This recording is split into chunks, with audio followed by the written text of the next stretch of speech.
Yep, it's going. Welcome to Honors Bio. This is DNA replication in 3 minutes. That was really good. Okay, so this is going to be replication.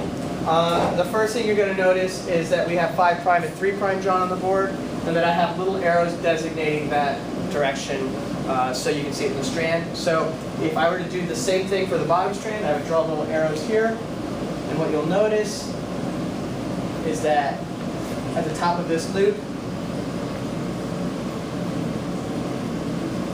both strands are going in the same direction, right?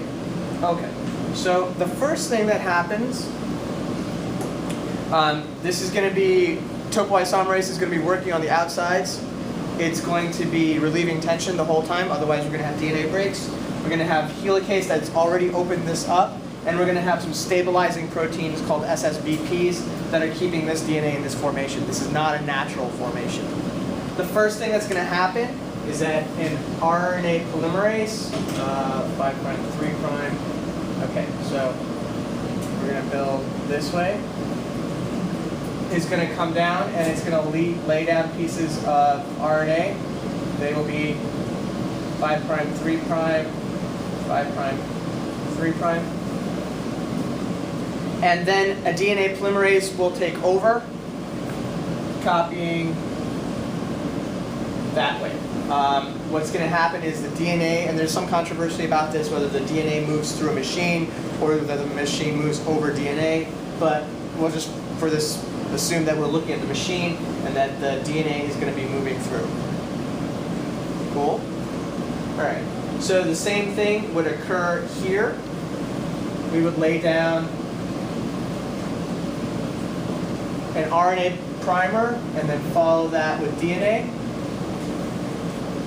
Right? And we can see that because these are oriented now in the same direction, we would be building both strands in that way. Okay? I could pull this strand through.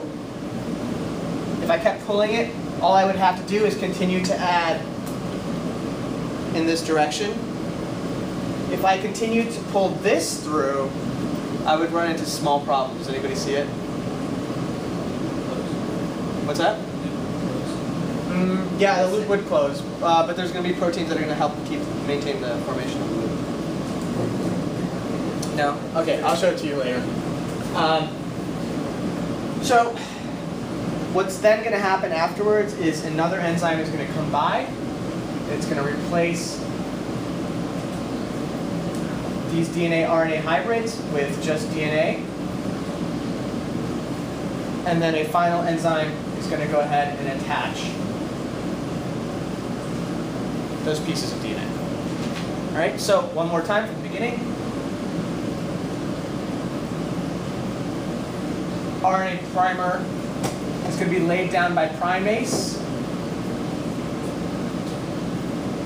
That strand is going to be continued by a DNA polymerase. Same thing's going to happen here.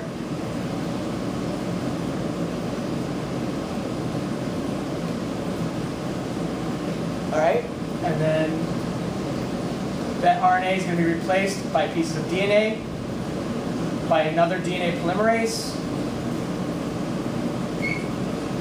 This is all happening very quickly, as you saw. Those pieces of DNA are then going to be ligated or glued by the enzyme DNA ligase. And you end up with 2 new pieces of DNA. If I were to draw this again, highlighting what would be new DNA and what would be old DNA, what you would see is if you had a double-stranded piece of DNA to begin with, then if new DNA was red, each double strand would have 1 new piece of DNA and 1 old piece of DNA. That was the most boring version of DNA replication, but what kind of time do we have? 4:34. What? That was 4 minutes? We're going to have to do it again. Stop.